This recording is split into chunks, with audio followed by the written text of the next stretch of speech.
பிரக்யானந்தாவோட சகோதரியான grand master வைஷாலிக்கு கை கொடுக்க மறுத்த Uzbekistan நாட்டு செஸ் வீரர். எதுக்காக அவர் கை கொடுக்கல? மதம் ரீதியிலான காரணத்துக்காக தான் பெண்ணுக்கு கை கொடுக்கலையா? அப்போ 2013 அந்த செஸ் வீராங்கனைக்கு கை கொடுத்தது? இதுக்கான காரணங்களுக்கும் விளக்கம் கொடுத்திருக்காரு அந்த செஸ் வீரர். என்ன நடந்தது அப்படின்னு டீட்டெயிலா பார்ப்போம்.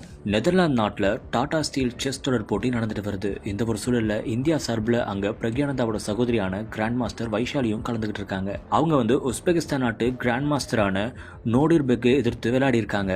அப்போ போட்டி தொடங்குறதுக்கு முன்னாடி வைஷாலி கை கொடுக்க முயற்சி பண்ணிருக்காங்க. அப்போ நோடிர்பெர்க் என்ன பண்ணிருக்காரு அப்படின்னா வைஷாலிக்கு கை கொடுக்கறத தவிர்த்திருக்காரு. முக்கியமா அதை கை செய்கை மூலமாவும் அவரு தெரிவிச்சிருக்காரு.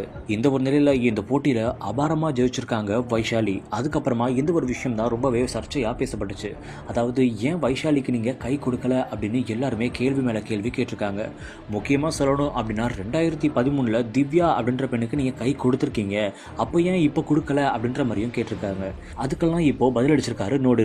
ஆமா, செஸ் நண்பர்களுக்கு என்னுடைய போட்டியோட சூழ்நிலையை விளக்க விரும்புறேன். மகளிர் மற்றும் இந்திய செஸ் வீரர்கள் மீதான மரியாதையோட முக்கியமா நான் மத ரீதியிலான காரணங்களுக்காக தான் பெண்களை தொடமாட்டேன் அப்படின்றத தெரிவிச்சுக்கிறேன் அப்படின்னு சொல்லியிருக்காரு.